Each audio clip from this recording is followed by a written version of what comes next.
Welcome to the channel. If you believe that the ultimate comeback is built on the ruins of betrayal, hit that like button now and subscribe. Let's start. The shocking hook. The platinum thread, the lights of the Bellagio casino shimmered like diamonds against the black velvet of the Las Vegas night. But none were as dazzling as the figure who had just swept through the golden doors of the city's most exclusive ballroom. Rita Sterling walked with the grace of a queen, her couture gown whispering secrets against the Italian marble, each step resonating like the echo of a promise kept. For months, she had planned this moment, every detail calculated with the precision of a Swiss watchmaker, because tonight, at the biggest charity ball of the year, her husband, Kane, did not expect to see her. He believed Rita was still the humiliated woman he had left behind, the ignorant wife who wept in silence. But the tears had dried.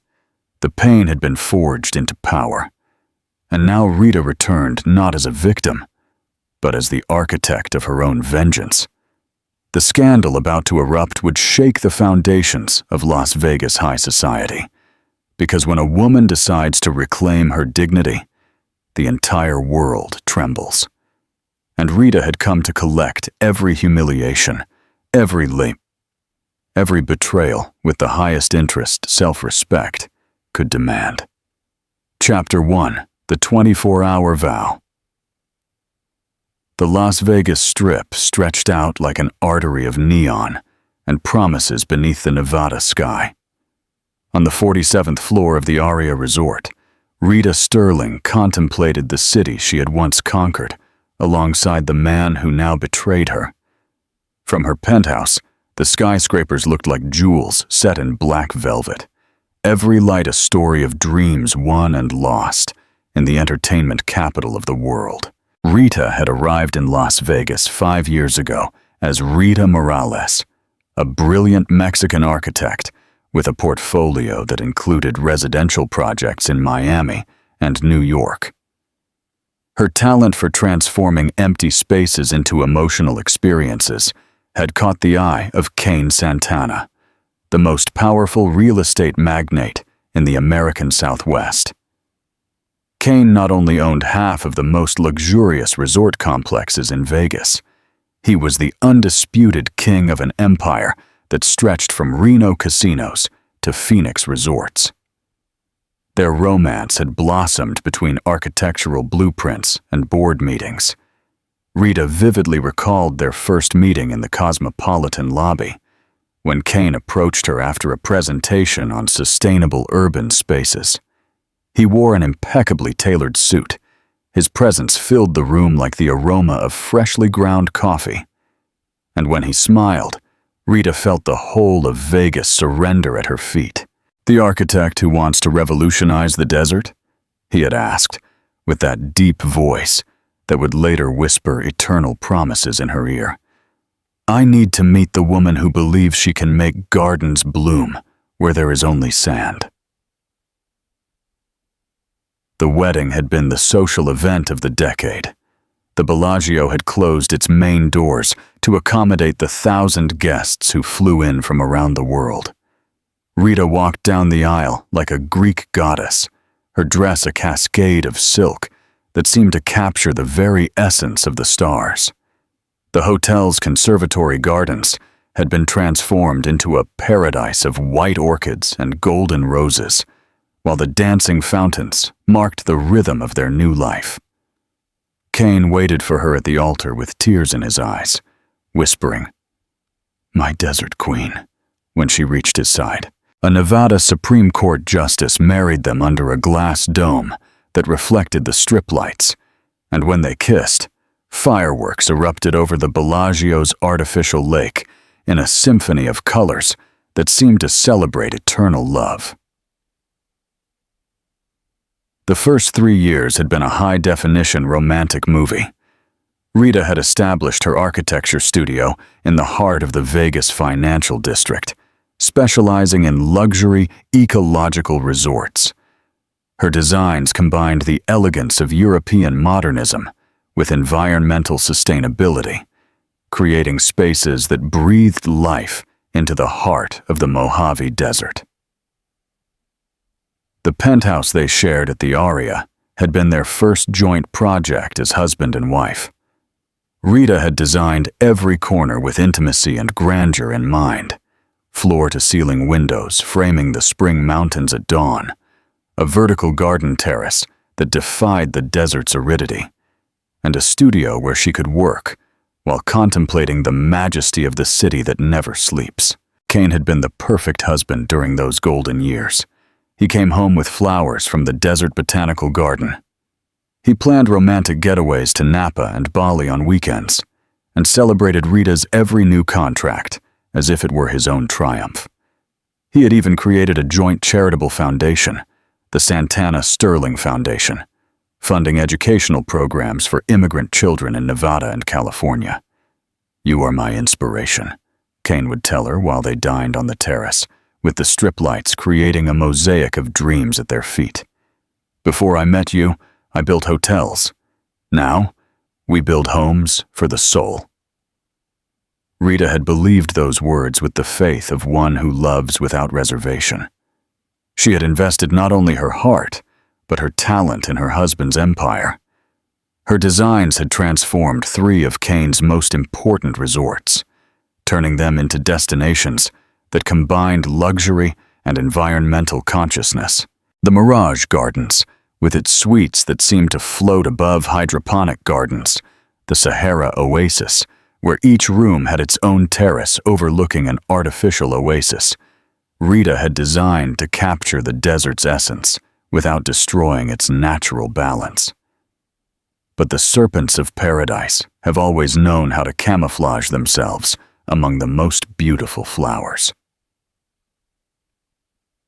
The change had begun subtly, like cracks in concrete that appear before a building collapses. Kane started coming home late, explaining that new projects in Phoenix required more attention. Romantic dinners became rushed meetings between engagements. Weekends in Napa were canceled because major investors required his immediate presence.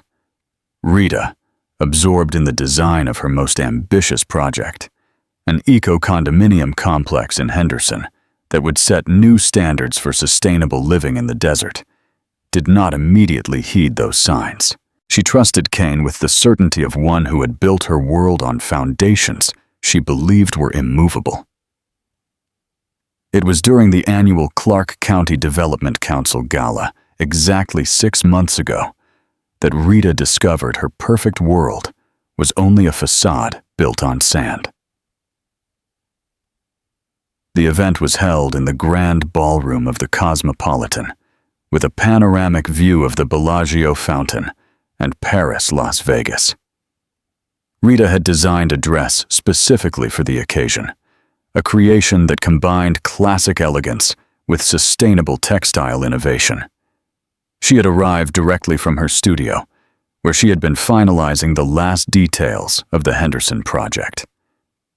Kane had arrived separately, claiming a last-minute meeting with Dubai investors. "I'll meet you there, my love," he had said by phone, his voice slightly tense in a way Rita hadn't known how to interpret.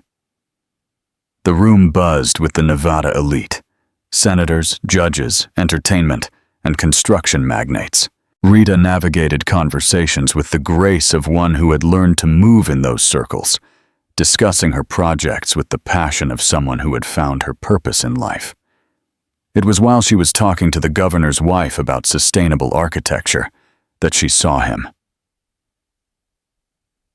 Kane was on the terrace of the ballroom, silhouetted against the strip lights, but he wasn't alone. A young woman with long hair and feline movements leaned against him with a familiarity that made Rita's heart stop completely. It wasn't the proximity that alarmed her. Rita had learned that in business, personal space often shrinks, but the way Kane stroked the woman's cheek, the way his lips curved into a smile that Rita recognized because it had been hers for 5 years. The world slowed like a film noir movie. The sounds of the ballroom became distant, the lights blurred, and Rita felt as if she were watching the scene through water. The woman whispered something into Kane's ear, and he laughed with that intimate laugh Rita thought she knew in all its variations. Then the woman rose on her toes and kissed Kane. It was not a casual or friendly kiss. It was the kiss of a mistress sure of her place in the heart of the man she belonged to. Rita dropped her champagne glass. The crystal shattered against the Italian marble, and the sound sliced through the air like a scream that couldn't escape her throat. The governor's wife turned to her with concern. "Rita, are you all right?" But Rita was no longer there. Her body remained in the ballroom, smiling automatically and apologizing for her clumsiness. But her soul had begun a journey to unknown territory, where certainties crumbled like sandcastles under the ocean waves. That night, Kane came home acting like the perfect husband always had. He kissed Rita's forehead, asked about her day, and apologized for being caught up in business talks during the gala. Rita said nothing. She lay beside him, listening to his steady breathing, and began to plan. Because an architect knows that before building something new, it is sometimes necessary to completely demolish what exists. Rita paused. The betrayal is confirmed, but what should Rita's next move be? A. Public confrontation. B. Quietly gather financial evidence first. C. File for divorce immediately. Tell us your choice. Chapter 2. Demolition.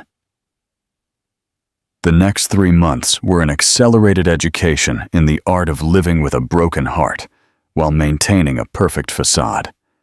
Rita became a consummate actress, playing the role of the happy wife, while her inner world crumbled like a building demolished in slow motion. Mornings began with the same routine they had followed for years. Kane woke up at 6 a.m., showered while Rita prepared coffee in the penthouse gourmet kitchen. He read the Wall Street Journal financial reports, while she reviewed her architectural blueprints, and they said goodbye with a kiss that now tasted as bitter as unsweetened coffee. But now, Rita watched. She noticed how obsessively Kane checked his phone, how he smiled differently when certain messages arrived, how he had started using a new cologne she didn't recognize. She watched and took mental notes like a private detective investigating the destruction of her own life. The mistress's name was Sofia Restrepo, and Rita discovered it in the most humiliating way possible. She had decided to surprise Kane with lunch at his office on the 35th floor of the World Market Center, the skyscraper he had built as the headquarters of his real estate empire. Rita knew all the secretaries. She knew Kane had a canceled meeting that afternoon and thought a spontaneous romantic gesture might recapture some of the magic she felt was fading between them. Kane's head assistant, Maria Fernandez, a 50-year-old Mexican woman who had worked for him for a decade, greeted Rita with an uncomfortable expression she didn't understand until later. "Mrs. Santana," Maria said, using the married name Rita had adopted professionally. "Mr. Kane is in a meeting. He wants me to let him know you are here." "No need," Rita replied cheerfully, carrying the lunch basket she had prepared with dishes from Kane's favorite culinary district restaurants. "I'll just take him a quick surprise." Maria quickly stood up. "Ma'am, perhaps it would be better." But Rita had already pushed open the double-tempered glass doors leading to Kane's executive office. The office she had designed with windows framing a 360-degree view of Las Vegas, where they had celebrated so many professional and personal triumphs. Kane was behind his black walnut desk, but he wasn't alone, and he definitely wasn't working. Sofia Restrepo. Rita immediately recognized the woman from the terrace. She was sitting on the desk, her bare legs dangling as Kane stood between them, his hands exploring the young woman's body with a passion Rita thought belonged exclusively to her. Time stopped. The lunch basket slipped from Rita's numb hands, crashing onto the travertine marble floor as the containers burst open, scattering food across the office. The sound made Kane and Sophia jump apart, as if they had received an electric shock. "Rita!" Kane's voice sounded like it came from the bottom of a well. "It's not what it looks like." But Rita already knew that line of the script. She had seen enough movies, read enough novels, comforted enough friends to know that when a man says it's not what it looks like, it usually is exactly what it looks like, only worse. Sophia Restrepo was 26. Rita would know later, when morbid curiosity led her to investigate every detail of her replacement's life. She was Colombian. She had arrived in Vegas 2 years ago on a student visa to pursue an MBA at UNLV, and had landed an internship at Kane's company 8 months prior. She was beautiful in that effortless way possessed only by women who have never had to question their worth in the world. She had desert-tanned skin, eyes the color of aged whiskey, and the confidence of one who knows she can have anything she desires. "Sophia, you can go," Kane muttered, his voice shaky as he straightened his shirt. "We'll talk later." Sophia picked up her blazer from the floor with slow, deliberate movements, as if she had all the time in the world. When she passed Rita, she stopped and looked directly into her eyes. There was no shame in her expression, no apology. There was something worse, pity. "Rita," she said with a smooth Colombian accent, like poisoned honey. "I'm sorry you had to find out this way." And she walked out, leaving behind the scent of her perfume and the implicit certainty that she, not Rita, was now the owner of Kane's heart. Rita remained motionless in the center of the office, surrounded by the remnants of her romantic gesture and the ruins of her marriage. Kane approached her, hands outstretched, as if she were a wounded animal that might flee or attack. "Rita, my love, we need to talk. This doesn't mean anything. It's just what?" Rita's voice sounded strangely calm, as if it belonged to someone else. "Just sex? Just fun? Just a midlife crisis?" Kane opened his mouth, closed it, and Rita could see in his eyes the exact moment he decided to lie to her. Again. "It's complicated. Business and the stress. You're always busy with your projects." And there it was, the blade that cuts deeper than betrayal, victim blaming. Somehow, Rita was to blame for her husband putting his hands on another woman. Somehow, her professional success, her passion for her work, her dedication to building something beautiful and meaningful had made her the villain of her own story. Rita picked up her purse from the floor, carefully avoiding the remains of the lunch she had so lovingly prepared. When she turned, she looked at Kane with eyes he didn't recognize. She was no longer the woman who had wept in secret for months. She was something new, something he had unknowingly helped create. "When you come home tonight," Rita said with a blood-chilling calm. "I won't be there. Rita, please, we can fix this. I can end things with Sophia. We can go to couples therapy. We can—" But Rita had already walked out, leaving Kane alone with his empty promises and the lingering aroma of his mistress's perfume. Chapter 3. The financial devastation. Rita did not return to the penthouse that night or the next.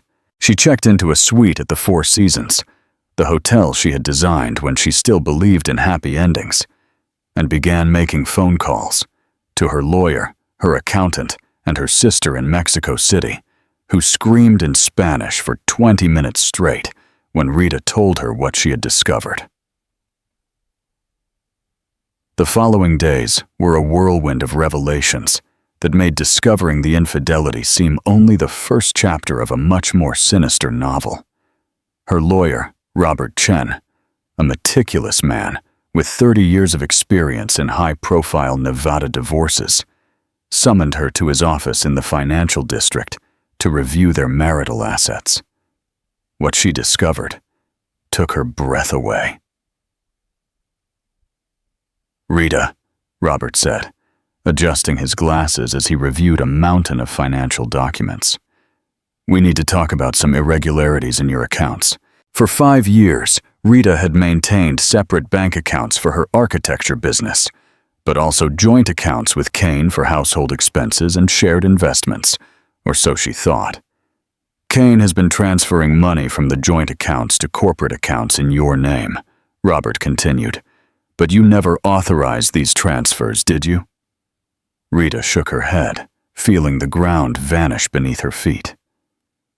"Records show that over the last 18 months, $2.3 million has been moved from your marital accounts into corporate accounts listed under your name, but which you never opened.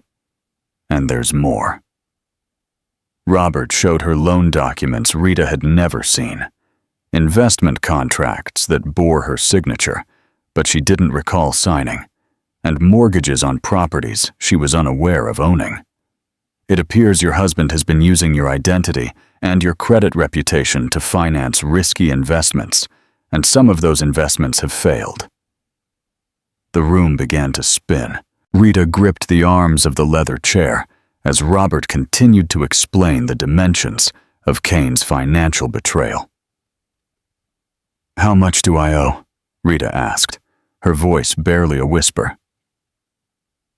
"If these documents are valid, and I have reason to believe they are, you are personally liable for approximately $8 million in debts you didn't know existed. $8 million. Rita had built her architecture firm for 5 years, project by project, contract by contract. Her personal account held little more than $500,000. Her properties, the building where her studio operated, her stake in some real estate projects, might be worth perhaps $2 million if she sold them all. Kane had not only betrayed her emotionally, he had ruined her financially, and he had done it using her name, her reputation, her signature. "What are my options?" Rita asked, feeling the nausea spread from her stomach to her throat. "We can fight this in court. We can argue fraud, forgery, financial coercion." And Robert removed his glasses and looked at her sympathetically. "But Rita, Kane has the best lawyers in Nevada. He has political connections, and he has the money to drag this out for years." That night, alone in her Four Seasons suite, Rita poured herself a glass of wine and stepped onto the terrace to contemplate the lights of Las Vegas. The city she had conquered alongside Kane now seemed to mock her. Every neon sign a sarcastic smile, every skyscraper a tombstone in the graveyard of her dreams. Her phone rang. Kane, of course, had been calling incessantly for the past 3 days, alternating between desperate pleas and veiled threats. This time, Rita answered. "Rita, my love, thank God. We need to talk. Please come home." "I no longer have a home," Rita replied. "Apparently, you mortgaged it without telling me." A long silence. Then Kane's voice turned colder, more calculating. "Rita, I understand you're hurt, but don't make this harder than it has to be. We can resolve this like civilized adults." "Resolve what exactly? The mistress, the debts, the falsified documents?" "Listen," Kane said, and now his voice had the tone he used in boardrooms when he wanted to intimidate his opponents. "You have 2 options. We can divorce amicably, split the assets evenly, and we all move on with our lives. Or you can fight this, and I promise you, you will be left with nothing, absolutely nothing. It's a threat. It's a reality, Rita. You don't know this world like I do. You don't have the connections I have. You don't have the resources I have. If you decide to fight me, I will destroy you. And when I'm finished with you, you will never work in Nevada again. Your reputation will be so destroyed, you won't be able to get a job designing dog houses." Rita closed her eyes. In the background, she could hear music coming from one of the casinos, a cheerful melody that contrasted obscenely with the nightmare her life had become. "And there's something else," Kane continued. "Sophia is pregnant." The words struck Rita like a physical blow. She doubled over, the phone slipping from her hands as the tears she had been holding back for days finally burst forth like a flooded river. Kane continued speaking from the dropped phone, his voice now distant but audible. "We're going to get married after the divorce, of course. Rita, you and I. Ours was over a long time ago. Neither of us wanted to admit it. Sophia makes me happy in a way that, well, that you couldn't anymore." Rita picked up the phone with trembling hands. "Rita, are you still there?" "Yes," she whispered. "Good. Then we can handle this like adults." Rita wiped her tears, straightened up, and looked out at the Strip, where thousands of people chased their dreams and faced their disappointments every night. "Kane," she said finally, "go to hell." And she hung up. CTA's break. If you're ready to see Rita fight back, hit that subscribe button now. We're about to witness the making of a phoenix. Chapter 4. The phoenix rises. The next 2 months were the darkest in Rita's 34 years of life. She moved to a small apartment in Henderson, a place that cost a fraction of what they had spent monthly on wine in the penthouse, but which represented everything she could afford, while her bank accounts were frozen by legal disputes. The apartment had 1 bedroom, a closet-sized kitchen, and a window overlooking a used car lot. There was no view of the Strip, no vertical garden terrace, no Italian marble or bohemian crystal, but it had something the penthouse never did. It was entirely hers. Mornings began with instant coffee and the obsessive review of legal documents. Robert Chen sent daily.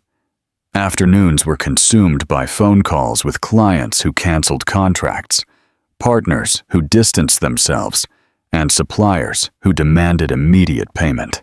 Nights dragged on with the sound of distant sirens and the glare of neon lights filtering through cheap curtains. Rita had lost more than a marriage. She had lost her business. Rumors about her financial situation had spread through Las Vegas like a desert wildfire, and in a city built on reputation and connections, rumors were professional death sentences. The Mirage Gardens, her proudest project, had canceled the contract, citing contractor financial irregularities. The Henderson complex, which had been her dream of setting new standards for sustainable living in Nevada, had evaporated when investors pulled their funding. One by one, 5 years of hard work vanished like sandcastles under the waves. But the nights were the worst. In the darkness of the apartment, with only the hum of the air conditioning for company, Rita faced the demons she had been avoiding during the day. The humiliation of discovering Kane with Sophia replayed in her mind like a movie on loop. Every detail sharper and more painful with each repetition. The way he had stroked his mistress's cheek, the way Sophia had risen on her toes to kiss him, the way they had moved with the familiarity of established lovers, not casual adventurers. How long had it been going on? Months? Years? They had been laughing at her when Rita came home with flowers to celebrate a new contract. They had mocked her naivete when she planned romantic dinners, while they planned secret getaways. The questions multiplied like cancer, devouring her self-esteem from within. Rita looked at herself in the tiny bathroom mirror and wondered what Kane had seen in Sophia that he didn't see in her. Was it age? Rita was 34, Sophia 26. Was it experience? Rita had built a career, faced challenges, had emotional and professional scars. Sophia was new, uncomplicated, without history. Was it simply that Kane had grown tired of her? The most painful idea of all was that maybe he was right. Maybe Rita had been so absorbed in her work, so focused on building her professional legacy, that she had stopped being the wife he needed. Maybe it was her fault after all. These were the 3 a.m. thoughts that shatter the soul of betrayed women, the poisonous whispers that turn victims into accomplices in their own suffering. Rita had started drinking, not dramatically or self-destructively, but with the clinical precision of someone using alcohol as anesthesia. 1 glass of wine with dinner turned into 2. 2 turned into half a bottle. Half a bottle turned into the whole bottle as she reviewed legal documents that seemed to be written in an alien language. She stopped wearing makeup, stopped doing her hair, stopped wearing the dresses she had collected during years of professional success. She lived in leggings and oversized t-shirts like a depressed college student, not the successful architect she had been. Her sister Carmen called from Mexico City every night, alternating between rage directed at Kane and concern directed at Rita. "Come home," Carmen pleaded. "You can rebuild your life here. Dad knows architects in Mexico City. You can start over." But returning to Mexico felt like admitting defeat. Rita had come to Las Vegas with huge dreams and a portfolio full of ambitions. Going home would mean explaining to her entire extended family, her former university professors, her colleagues in Guadalajara, why the successful Rita Morales, who had conquered Nevada, now returned empty-handed and heartbroken. Read her pause. If you've ever felt your world completely crumble, comment below. You are not alone in this fight. The moment of awakening arrived in the most unexpected way. A chance encounter at a Smith supermarket in Henderson on a Tuesday afternoon. Rita was in the cheap wine aisle, debating between a text $8 bottle of Cabernet and a text $10 bottle, when she heard a familiar laugh. She froze, her hand extended toward the shelf, as her brain processed the sound she had known intimately for 5 years. Kane's laugh. She peered out from behind the special offer display and saw them. Kane and Sophia were pushing a cart filled with gourmet products, the kind Rita and he used to buy together. Sophia wore a maternity dress that accentuated her 5-month pregnancy, and Kane had his hand protectively placed on her lower back as they navigated the supermarket like any happy couple expecting their first child. Rita hid behind the display, hating herself for her cowardice, but unable to move. From her hiding place, she could hear fragments of their conversation. "How about we make pasta tonight?" Sophia was saying with her smooth Colombian accent. "With that wine we bought last week." "Perfect," Kane replied. His voice was filled with the tenderness Rita remembered when he spoke to her. "And should we invite Marcus and Diana? We haven't seen them in a while." Marcus and Diana, Rita's and Kane's best friends. The couple who had been in their wedding, who had dined at their penthouse dozens of times, whom Rita had considered family. Apparently, they now dined with Kane and his new family, as if Rita had never existed. "I love that idea," Sophia laughed. "Diana was telling me she's excited to be the godmother." Godmother. Rita felt as if she had been punched in the stomach. Diana, who had been her maid of honor, who had cried with joy when Rita married, would now be the godmother to the child Kane had conceived with his mistress. "Me too," Kane murmured. "It's amazing how life surprises you. I never thought I could be so happy again." Again, as if his marriage to Rita had been a time of suffering that had finally ended. "Poor Rita," Sophia said, her voice dripping with feigned compassion. "I heard she's living in Henderson now in one of those cheap complexes near the airport." "Let's not talk about that," Kane replied quickly. "That's the past. You and the baby are my future." Rita slid down until she was sitting on the cold supermarket floor, her back against the display, as tears silently ran down her cheeks. She had thought she had hit rock bottom when she discovered the infidelity. She had thought nothing could hurt more than the legal documents and the fraudulent debts, but this was different. This was discovering that she had not only lost her husband, but had been completely replaced, erased, as if 5 years of marriage were only a minor hurdle on the path to Kane's true happiness. She remained hidden until she heard them walk away, their voices fading as they headed toward the checkouts. Only then did she dare to stand up, wipe her tears, and walk out without buying anything. That night, sitting in her apartment with a bottle of cheap wine and a frozen pizza, Rita made a decision. She called her sister. "Carmen," she said when her sister answered on the second ring. "Rita, my love, how are you? I saw them together today." A long silence. Carmen knew exactly who she meant. "And how do you feel?" Rita paused. How did she feel? Destroyed, certainly. Humiliated, definitely. Betrayed, of course. But there was something else. Something that had been quietly growing in the depths of her pain, like a seed in fertile ground. "Angry," she said finally. "I feel very angry." "Good," Carmen replied fiercely. "It's about time." "Carmen, I need you to come to Las Vegas." "When?" "Now. Tomorrow. As soon as possible." "And for what?" Rita stood up and walked to the window overlooking the parking lot. In the distance, she could see the lights of the Strip, the city she had loved, that she had called home, that she had thought of leaving defeated.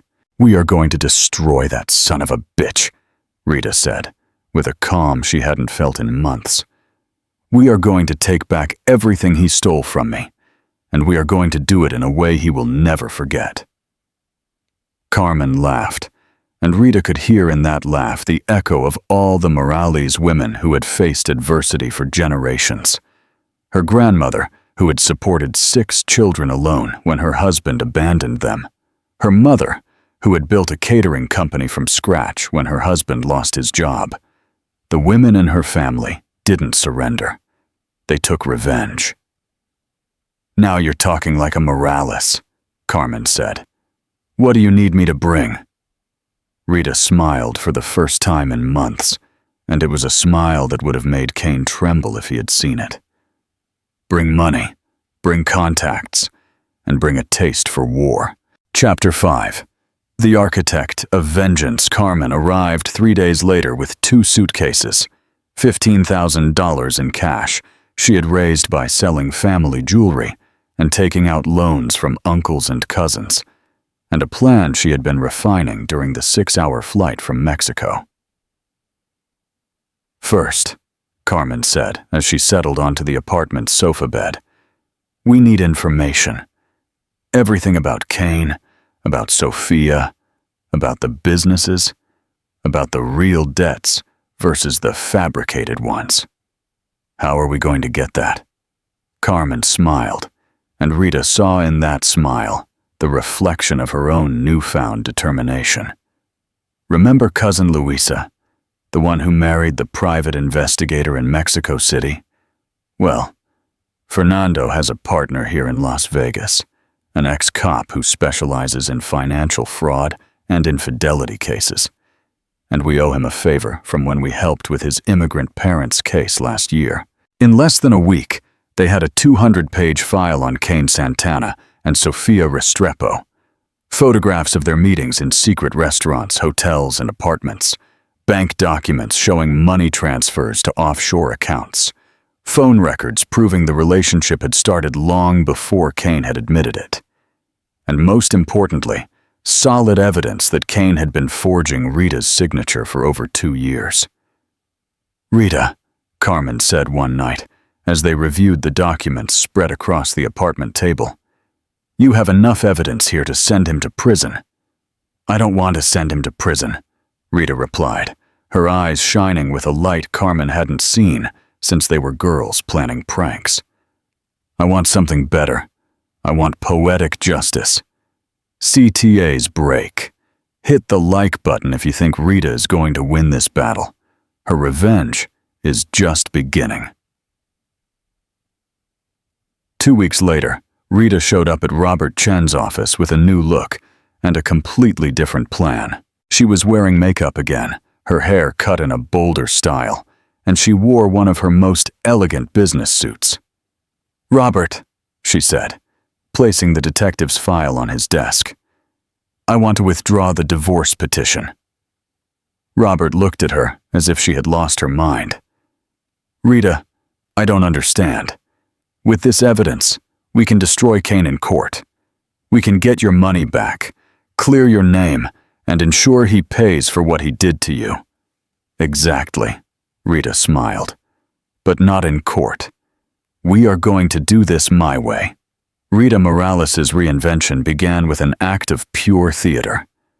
6 months after discovering Kane's betrayal, after hitting rock bottom emotionally and financially, after meticulously planning every move of her counterattack, Rita returned to the world of Las Vegas high society as a completely new version of herself. The first step was to move. Carmen had used her contacts in the Mexican hotel industry to secure a bridge loan that allowed them to rent a sleek loft in the Las Vegas Arts District. It wasn't as luxurious as the penthouse she had shared with Kane, but it had something the penthouse never did. It was the perfect stage for Rita's transformation from victim to avenger. The loft was a renovated warehouse with 20-foot ceilings, industrial windows that stretched from floor to ceiling, and an open space that Rita transformed into a combination of home, office, and operations center. Carmen had brought minimalist furniture from Mexico, pieces that combined functionality with austere elegance. The result was a space that breathed quiet power and urban sophistication. Rita had hired a personal trainer, a nutritionist, and a stylist, not to become more beautiful. She had always been beautiful, but to project the kind of confidence that comes from someone who has faced hell and emerged stronger. Her new hair was shorter and more angular, framing her face in a way that accentuated her high cheekbones and expressive eyes. Her new clothes were minimalist, but impeccable. Clean lines, neutral colors, pieces that whispered wealth without shouting it. But the most important change was not physical, it was mental. Rita had spent months studying not just Kane, but his entire world. She had memorized the name of every business partner, every board member of every company, every important client. She had researched his finances, his weaknesses, his secrets. She had mapped his empire like a general studying enemy territory before an invasion, and she had discovered something that changed the entire game. Kane was not the financial genius he pretended to be. His empire was built on a mountain of cleverly concealed debt, cross loans between his various companies, and an investment scheme that only worked as long as he continued to expand. It was a financial house of cards held up only by momentum and reputation, not by solid fundamentals. Most importantly, Rita had discovered that Kane desperately needed one specific contract to keep the entire structure afloat: the development of the new casino resort that the Las Vegas City Council was bidding on. A $2 billion project that would transform a 20-acre vacant lot near the airport into the largest entertainment complex in Nevada. And Rita had the perfect design to win it. During 5 years of marriage, she had been secretly working on a personal project, a revolutionary concept that combined sustainable architecture with immersive entertainment technology. It had been her dream to create something that would forever change the way people experienced Las Vegas, that would show that entertainment and environmental responsibility were not mutually exclusive. She had never shown it to Kane because she wanted to surprise him when it was completely finished. Ironic that the project designed to celebrate their marriage would now be the perfect weapon to destroy him. Rita had spent the last 6 weeks refining her presentation, contacting former clients who had remained loyal despite the rumors, and building a new company from scratch. Morales and Associates no longer existed, but in its place had emerged Phoenix Design Collective, with Carmen as a business partner and a team of young, hungry architects who had worked on some of the most innovative projects in California and Arizona. The name was no accident. Rita had risen from the ashes of her previous life like a phoenix and wanted the whole world to know it. Rita's first public appearance was carefully orchestrated. The Clark County Development Council hosted a monthly cocktail at the Cosmopolitan, the same hotel where she had discovered Kane's betrayal 6 months earlier. It was the perfect event, important enough to attract all of Nevada's real estate development elite, yet casual enough to appear coincidental. Rita arrived at exactly 7:30 p.m., late enough to make an entrance, but early enough not to seem calculated. She wore a fluid architectural dress she had designed specifically for the occasion, a piece that moved like liquid water and caught the light of the crystal chandeliers, creating an almost ethereal effect as Rita moved through the ballroom. The effect was immediate. Conversations gradually stopped as Rita moved through the room, greeting acquaintances with the grace of someone who had never disappeared. For those who had known her as Kane's wife, it was evident that something fundamental had changed. This was not a woman broken by divorce. It was a woman who had found something more powerful than marriage. She had found herself. Rita Morales, David Chen, Nevada's Director of Urban Development, said when she approached his group. "What a surprise to see you here. I heard you had, left Las Vegas." "Leave Las Vegas?" Rita smiled, a smile that was pure distilled confidence. "David, Las Vegas is my home. Why would I leave just when things are getting interesting?" For the next hour, Rita worked the room like a political master. She remembered the name of every wife, asked about every child, discussed specific projects with the kind of detailed knowledge that only comes from someone genuinely passionate about their work. She did not mention Kane once, but his absence filled the air like perfume. At 8:45, exactly when Rita had calculated, Kane arrived with Sophia, of course now visibly 7 months pregnant and clinging to her lover's arm like a declaration of ownership. Rita saw them enter from the other side of the ballroom. For a moment, just a moment, she felt the familiar phantom of pain in her chest. Then, she took a deep breath, straightened up, and felt the cold determination settle in her veins like ice. It was showtime. Kane saw her approximately 10 minutes later. Rita was in the center of a group of 5 important men: state senators, development directors, the mayor of Henderson, laughing at something Marcus Williams, Arizona's most respected architect, had said.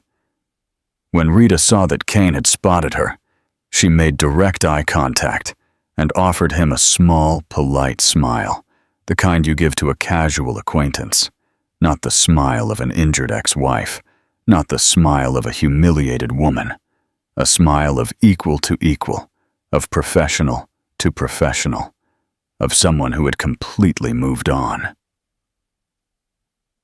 Kane stood motionless for a full moment, his champagne glass frozen halfway to his lips.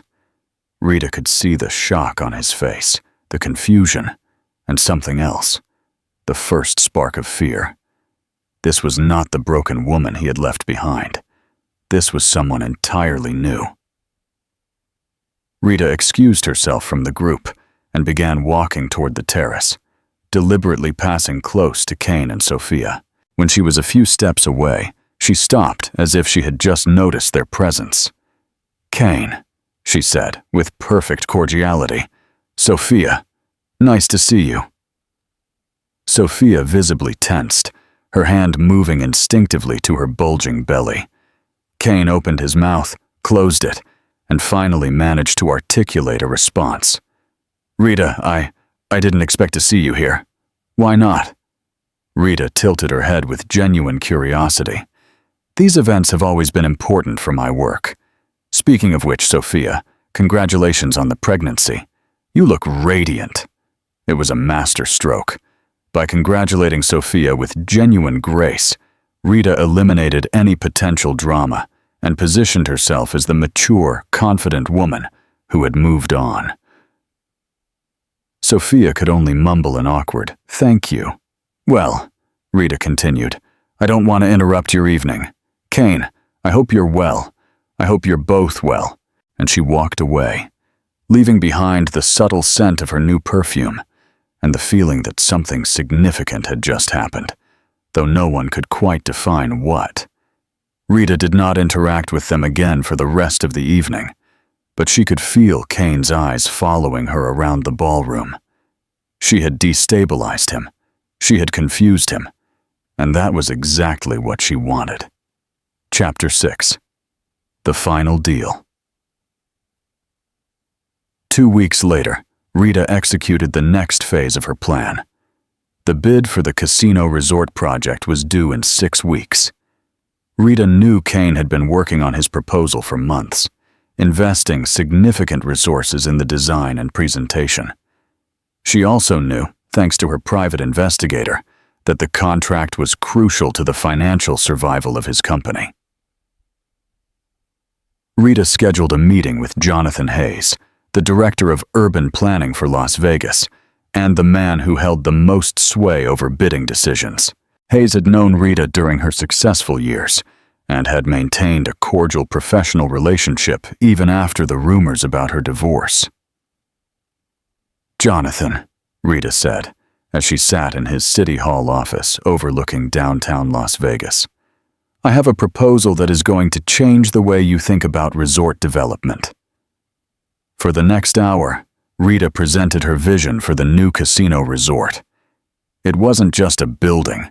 It was a complete ecosystem that combined world-class entertainment with environmental innovation, vertical gardens that would purify the desert air, closed-loop water systems that would turn Las Vegas into a conservation model, entertainment spaces that would use augmented reality to create immersive experiences without the material waste of traditional construction. "It's audacious," Hayes admitted after seeing the presentation. "Incredibly audacious. Do you have the resources to execute something like this?" "I have something better than resources, Jonathan. I have passion, and I have a team that shares that passion. This is not just a commercial project for me. It is my love letter to Las Vegas, to the city that gave me everything and taught me that sometimes you have to lose everything to find what truly matters." Hayes leaned forward, clearly intrigued. "Rita, this could revolutionize the entertainment industry, but it's also going to cost a fortune to implement." "I have been working on this concept for 5 years," Rita replied. "I have partners in Mexico, contacts in the California tech industry, and access to materials and techniques that no other architect in Nevada is using. I can do this, Jonathan, and I can do it in a way that makes Las Vegas famous for something more than excess and waste." When Rita left City Hall that afternoon, she had something she had been chasing for months: real hope. Not the desperate hope of a woman trying to rebuild her life, but the fierce hope of someone who had found her purpose. But the real test came a week later. Rita was in her loft working on the final details of her bid proposal when her phone rang. The name on the screen made her smile. Kane. She had been waiting for this call. "Hello, Kane," she answered, with the same professional cordiality she had used at the cocktail party. "Rita, we need to talk." "About what?" A long silence. Rita could hear the tension in his breathing. "You know what? I heard you're preparing a proposal for the casino project." And Rita, Kane's voice became softer, more manipulative, the tone he had used for years to get her to do what he wanted. "Love, I know you're hurt. I know I made mistakes, but this is too much. This project, I've been working on it for 2 years. It's crucial for my company." Rita felt a cold calm spread through her body. It was the moment she had been waiting for months. "Are you asking me to withdraw my proposal?" she asked with academic curiosity. "I'm asking you to be reasonable. I can make it worth your while. I can offer you contracts. I can recommend you for other projects. We can work together on this." Rita laughed, and it was a laugh completely devoid of humor. "Kane, do you know the difference between you and me? You build to own. I build to create. And Las Vegas deserves something created with passion, not owned by greed." "Rita, please. Good luck with your proposal, Kane. May the best man win." And she hung up. Chapter 7. The Final Dance. The Bellagio Grand Ballroom had never witnessed such a complete transformation. The same woman who 6 months earlier had fled this place heartbroken now commanded the space like a queen reclaiming her kingdom. It was the night of the annual Nevada Children's Foundation Gala, the most important social event of the year in Las Vegas. And Rita Morales had returned not as the humiliated ex-wife of Kane Santana, but as the triumphant CEO of Phoenix Design Collective. 3 days earlier, the Las Vegas Urban Development Commission had officially announced that Phoenix Design Collective had won the bid for the casino resort project. The $2.1 billion contract had not only established Rita as the most powerful architect in the Southwest, but had sent shockwaves throughout the entire Las Vegas business community. Kane had lost more than a contract. He had lost his future. The financial investigations triggered by Rita's win had revealed the true extent of Kane's fraudulent schemes. The falsified documents with Rita's signature were only the tip of the iceberg. For years, Kane had been manipulating investments, concealing debts, and using his partners' companies as fronts for money laundering. Without the casino contract to maintain cash flow, his entire financial empire had crumbled like dominoes. This morning, federal agents had raided the offices of Santana Development Group. Kane faced charges of bank fraud, tax evasion, and document forgery. His assets were frozen, his bank accounts closed, and his reputation destroyed forever. But Rita hadn't come to the ball to celebrate her ex-husband's downfall. She had come to prove that a woman can rise from the ashes of her former life and build something more beautiful than she ever imagined possible. The dress she wore had been specifically created for this night by an emerging designer from Mexico City, a piece that combined timeless elegance with textile innovation. The fabric seemed to capture and reflect the light of the Bellagio crystal chandeliers, creating an almost ethereal effect as Rita moved through the ballroom. Her hair was styled in an elegant chignon that revealed the graceful line of her neck, where an emerald necklace, a gift from her sister Carmen, shone like drops of green water. But the most important accessory she wore was her confidence. For months, Rita had worked to rebuild not just her career, but her self-esteem. She had gone through therapy, rediscovered her passions, and learned to value herself not as someone's wife, but as a complete and powerful woman in her own right. "Rita Morales," the voice made her turn. Jonathan Hayes, the director of urban planning, approached with a glass of champagne and a smile that couldn't hide his admiration. "Jonathan," Rita extended her hand, which he kissed in a gesture of genuine respect. "So nice to see you here." "The pleasure is all mine. Rita, your casino proposal was brilliant. Absolutely brilliant. In 30 years of my career, I've never seen anything so innovative." "Thank you," Rita replied, feeling the familiar warmth of professional satisfaction. "This project is not just a building for me. It's my vision for the future of Las Vegas, for a city that can be a global leader in sustainable entertainment." For the next hour, Rita was the center of attention. Business owners, politicians, and community leaders sought her out to congratulate her, to ask her about her architectural vision, to explore collaboration opportunities. It was as if the entire city had suddenly awakened to the talent that had been living among them for years, eclipsed only by her association with Kane. "Rita, I've been following your career since before you got married," Marcus Williams, the Arizona architect, said, approaching with his wife. "I always knew you had something special. That casino project is going to change the industry forever." "It's just the beginning," Rita replied, with a smile that glittered with future possibilities. "I have plans for 5 more projects in the next 3 years. We are going to prove that sustainable architecture is not just a trend, it's the future." It was then that she saw them enter. Kane and Sophia walked into the ballroom like ghosts from a past life. Kane wore the same tuxedo he had worn at dozens of social events when they were married, but now it hung slightly loose, as if he had lost weight from stress.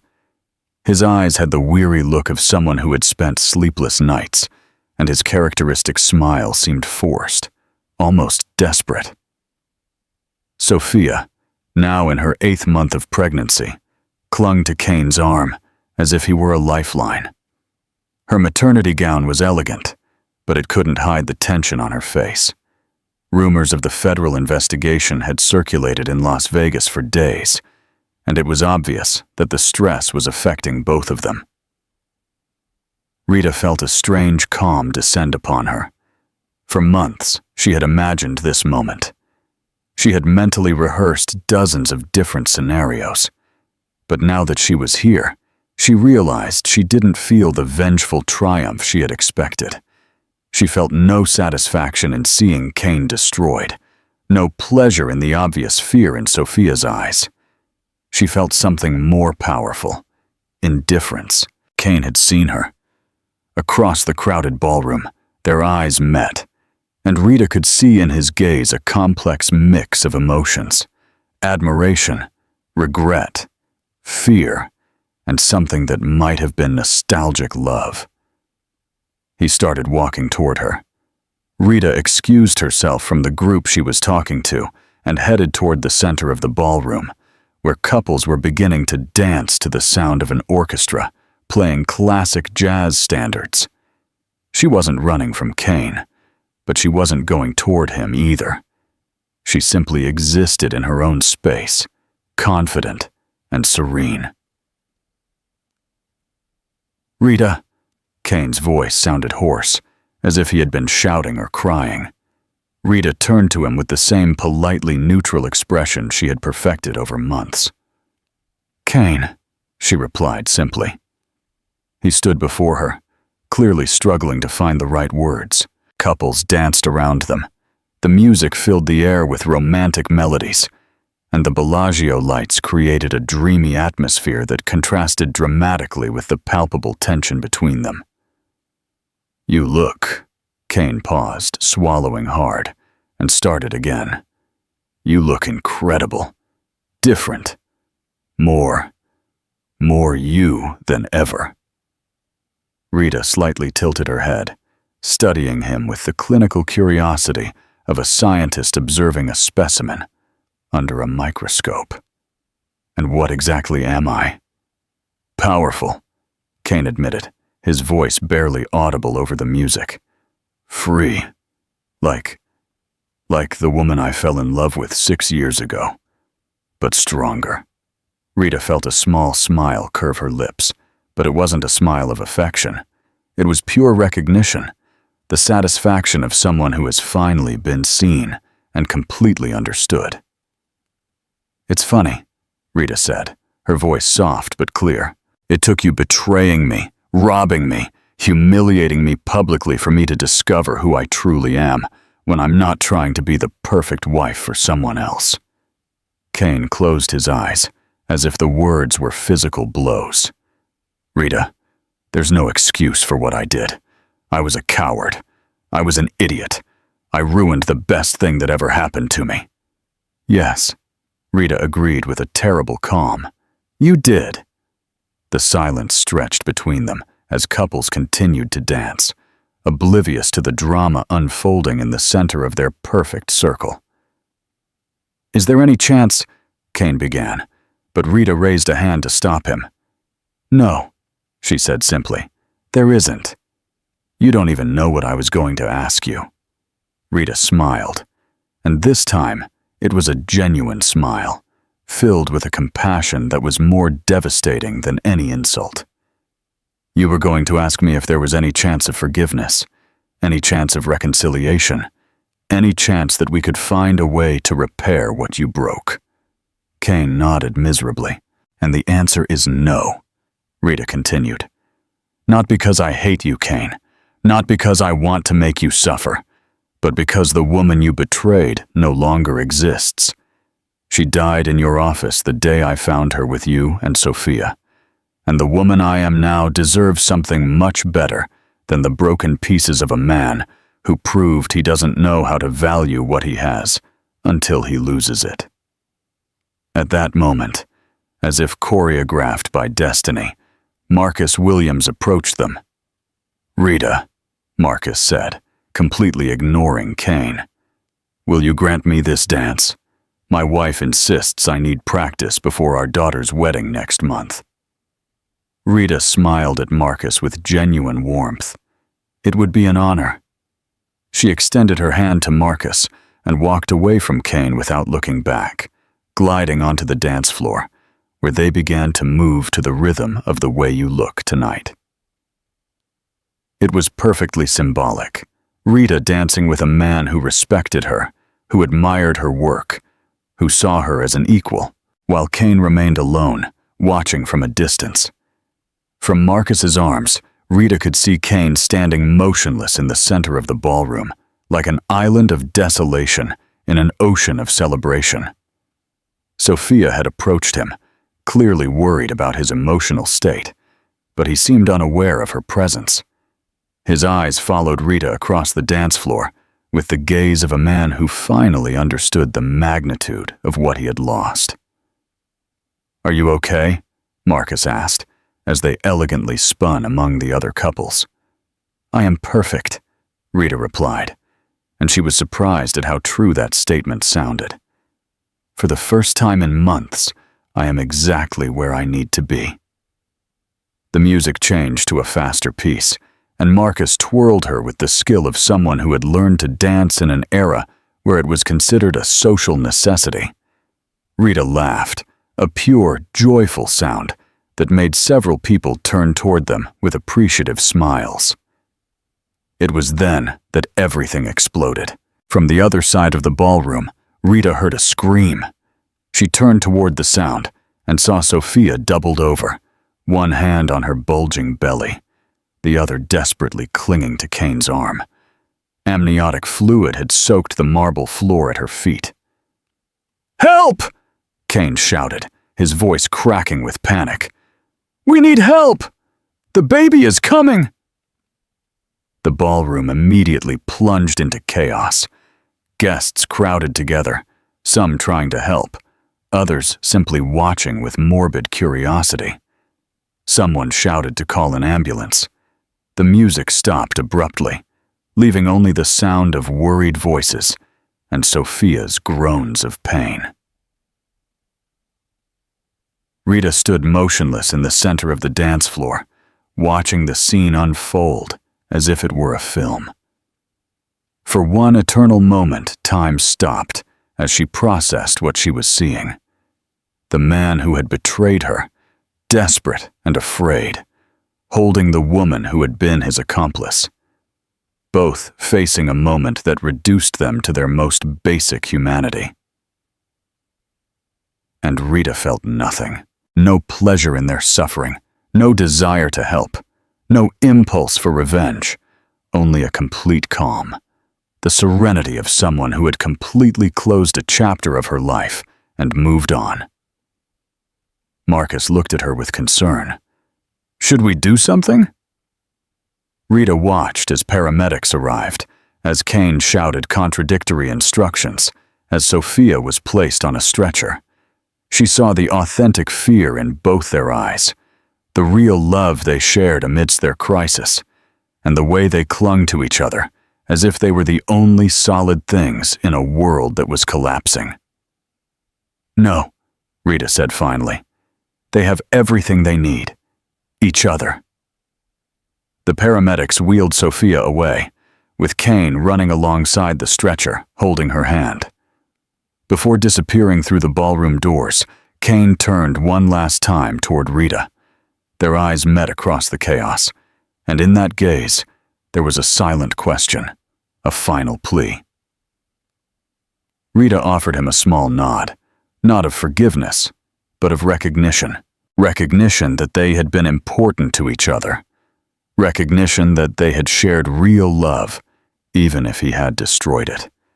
Recognition that it was time for both of them to move on with their separate lives. And then they were gone, and Rita was left standing in the most beautiful ballroom in Las Vegas, surrounded by the Nevada elite, with the future stretching out before her like a blank canvas waiting to be painted. "Well," Marcus said after a moment, "that was dramatic." Rita laughed, a pure, joyful sound that bubbled from the depths of her liberated soul. "You know what, Marcus? I think I've had enough drama for one lifetime. How about we talk about sustainable architecture and the future of Las Vegas instead?" Marcus smiled, clearly relieved by her attitude. "Now that sounds like an interesting conversation." And as the orchestra began to play again, and couples returned to the dance floor, Rita Morales began to speak passionately about her plans to transform Las Vegas into a model of sustainable urban development. She spoke of vertical gardens that would turn the desert into an oasis, of water technologies that would make Nevada a world leader in conservation, of spaces that would combine entertainment with environmental responsibility. She spoke, in other words, of the future. Her future. Epilogue. The best bet. The story of Rita Morales did not end that night at the Bellagio. It ended 6 months later when she stood at the construction site of her revolutionary casino resort, watching as her vision took shape in steel and glass under the Nevada desert sun. The project that had begun as a romantic dream to share with her husband had become something far more powerful. The physical manifestation of a woman who had learned to build her happiness from the ground up. Women who have survived profound betrayals know this truth. You don't recover from infidelity by going back to the man who hurt you.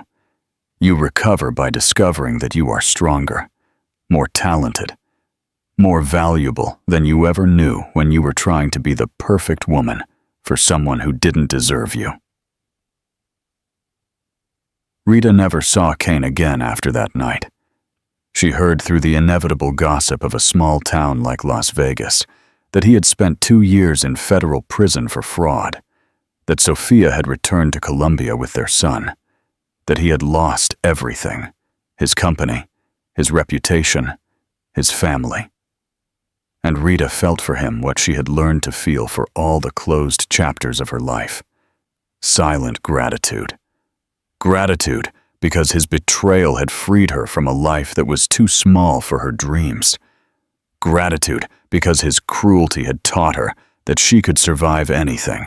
Gratitude because by breaking her heart, he had forced her to discover that her true power had never depended on his love. For all the women reading this, your story doesn't end when he leaves. Your story begins when you decide that you deserve to write an ending that is completely yours. Subscribe to the channel for more stories of women who turned their pain into power, who transformed their tears into foundations, and who proved that sometimes losing everything is the only way to win the life you truly deserve. In Las Vegas, the city where dreams are made and broken every night, Rita Morales proved that the best bet a woman can make is always to bet on herself.